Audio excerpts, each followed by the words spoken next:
Hello tout le monde, je vous retrouve aujourd'hui avec un tag. Ça a commencé à faire un petit moment que j'avais pas fait de tag et... Enfin un petit moment, on se comprend, hein, ça fait un mois mais bon bref.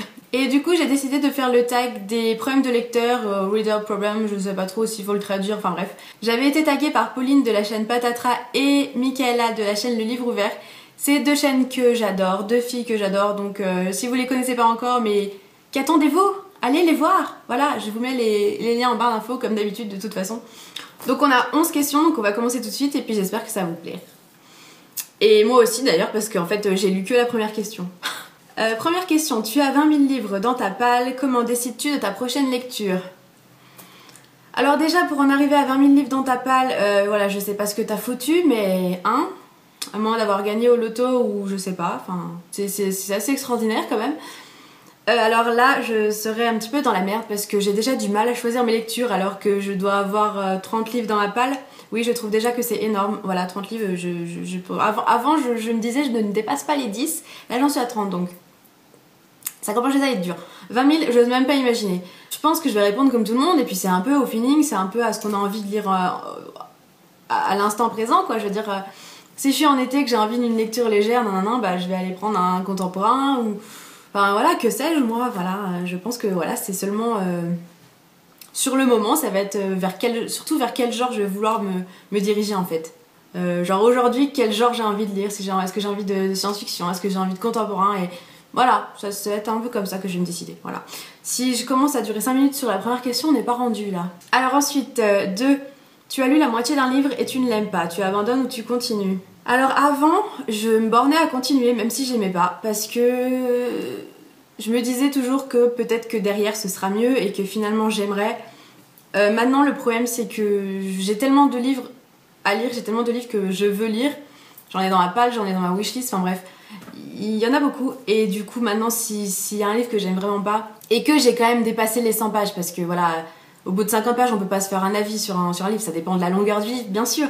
Mais voilà, en général, je lis quand même une bonne partie du roman. Et là, si j'aime vraiment pas, j'abandonne quoi. Parce que voilà, maintenant je me force plus. Ensuite, 3, la fin de l'année approche et ton challenge Goodreads n'est pas fini.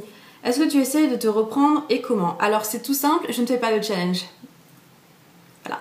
Voilà, la lecture pour moi doit rester un plaisir, mon plaisir. Et si je me fous des challenges et de la pression, ce sera plus... Je vais plus autant apprécier. Voilà, je sais qu'il y a énormément de gens qui aiment ça. Voilà, se mettre des challenges, tant de livres par an ou que sais-je encore, il y a plein de challenges qui existent. Mais moi, non, ça met plus la pression qu'autre chose et j'ai pas envie de me foutre le stress pour mes bouquins, quoi, voilà. Ensuite, les couvertures d'une saga série que tu aimes ne se ressemblent pas, comment gères-tu ça? Ben, si j'ai pas le choix, je serai obligée de gérer.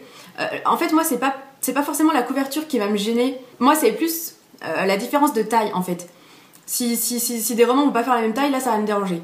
Par exemple, je me mets à la place de ceux qui ont acheté Divergente au tout début, qui étaient grands comme Nos étoiles contraires, et qu'ensuite ils l'ont ressorti grands, comme les Pocket Jeunesse. Ah là j'aurais pété un plomb quoi, voilà, parce que du coup on peut même pas les mettre à côté, puis c'est des grands formats, ce qui fait que, enfin, on n'a pas tous le même rangement, mais personnellement mes poches ils sont tout en bas. Donc si c'est des poches ou du moins des semi-poches qui font pas la même taille, c'est pas trop gênant.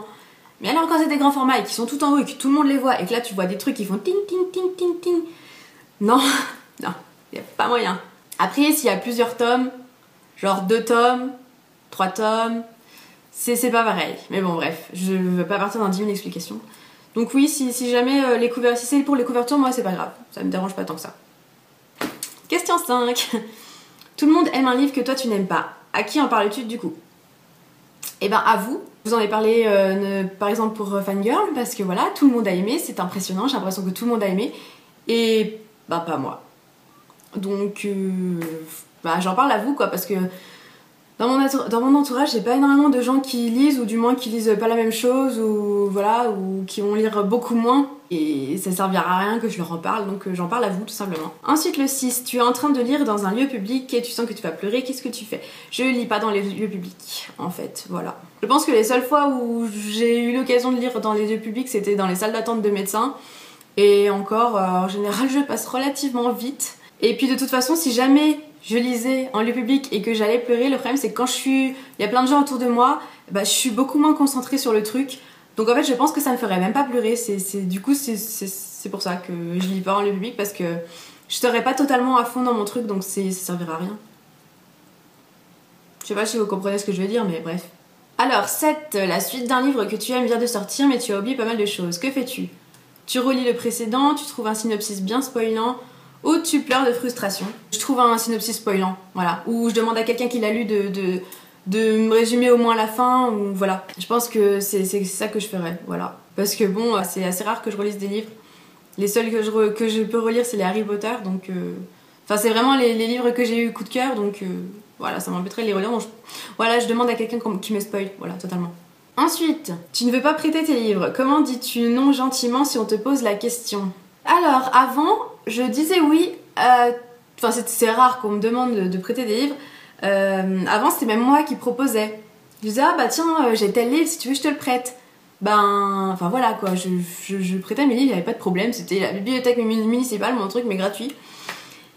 Et dernièrement, j'ai prêté un livre, d'ailleurs je vais vous le montrer. J'ai prêté un livre à quelqu'un de ma famille et je soupçonne cette personne d'avoir prêté le livre à quelqu'un d'autre sans me le dire.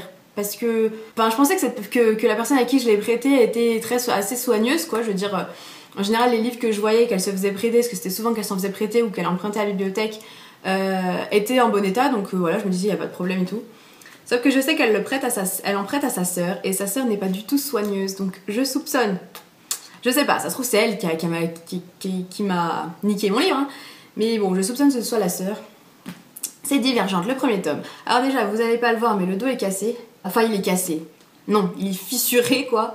Je veux dire, il y a une petite fissure là. Mais attendez, c'est pas le pire. Attention. Voilà. Les pages se barrent. Donc voilà, quand j'ai vu ça, j'ai tiré une sale gueule. Et du coup, ben, je vous avoue que ça m'a bien freiné sur le fait de vouloir prêter mes livres aux gens, quoi. Alors je sais que c'est très con parce que faut pas mettre tout le monde dans le même truc et que ben il y en a certains qui prennent super soin et que du coup je vais leur dire non. Mais bah ça m'a vachement dégoûté, quoi. Moi je fais super attention et puis là voilà, on me nique. Ah ben il y a combien de pages de niquer là? Et là, bah, on me nique 10 pages de mon livre, quoi. Voilà. Alors, je sais pas comment elle s'est débrouillée, comment sa sœur s'est débrouillée. Enfin, je sais pas qui a fait ça et comment cette personne s'est débrouillée. Mais ça m'a foutu les boules. Voilà. Donc maintenant, c'est mort. Je dis, bah, je suis désolée, mais... Ah oui, faut peut-être répondre à la question à la base. C'est quoi déjà? C'est comment on dit gentiment non? Et ben, je dis que simplement, je prête plus mes livres parce que j'ai eu une mésaventures avec quelqu'un qui me l'a rendu dans sa lettre. Tout simplement. Question 9. Tu as choisi et reposé 5 livres le mois passé. Comment gères-tu ta panne de lecture? J'ai jamais eu de vraie panne de lecture où on lit plus. J'ai eu des pseudo-pannes où je mets très longtemps à lire des livres, mais de vraies pannes, j'en ai jamais eu. Après, comment je pense que je gère ça? Je pense que je gère ça avec un livre doudou, tout simplement, comme on appelle ça. Des livres où je sais que ça va me plaire, où c'est une suite par exemple et j'avais adoré le premier tome, ou des livres voilà tout léger en fait, voilà. Ensuite 10, il y a tellement de nouveaux livres que tu rêves d'acheter, combien en achètes-tu réellement? Bah ça va dépendre énormément des mois, quoi. Enfin franchement cette question est un peu bête finalement, parce que ça dépend. Ça dépend, ça dépasse. Il y a des mois où je vais en acheter 5, il y a des mois où j'en achèterai pas, il y a des mois où j'en achèterai 1. Non, je ne peux pas répondre à cette question parce que ça dépend. Ensuite, dernière question, après les avoir achetés, combien de temps reste-t-il dans sa palle avant que tu ne les lises? Bah ça dépend, ma foi. Ça dépend. Il y a des livres que je viens d'acheter où dans les 3 jours ils vont être lus parce qu'ils me tentent monstrueusement. Et puis il y a des livres que j'ai achetés qui vont rester 6 mois dans ma palle, voilà, alors qu'ils me faisaient très envie sur le moment. Je suis désolée, mais les 2 dernières questions, on peut pas répondre clairement à des questions comme ça. Et ben c'est tout, je pense que je pense pas, c'est tout simplement. J'espère que ça vous a plu. Je crois que Pauline a tagué tout le monde et puis Michaela a tagué les gens qui restaient, qui n'étaient pas tagués. Donc voilà, si vous voulez le faire, je vous en prie. C'était un petit tag comme ça que j'ai trouvé assez sympa au final. Et puis voilà, je vous fais plein de gros bisous, je vous embrasse. Et je vous dis à la prochaine.